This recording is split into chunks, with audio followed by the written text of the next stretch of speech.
আজকে চেকআপ করাইছে পোলো হইব আমার একটা না দুইটা আমার যে কি খুশি লাগতেছে কিরে কিসের হিসাব করতেছস?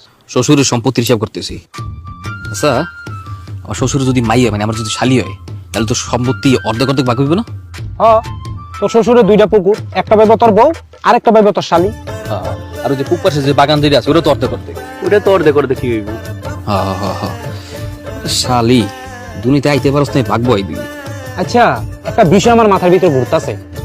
তুই যে বারবার খালি কইতাছস শালি হইব শালি হইব, শালাও তো হইতে পারে।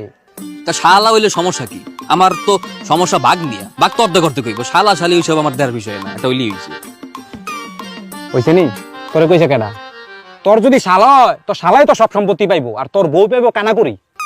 তো মানে কি? বেকলটা কয় কি? তোর শ্বশুরের যদি বাচ্চা হয়, পলা সন্তান হয়, এটা তোর শালা হইব না? আর তোর শালা যদি হয়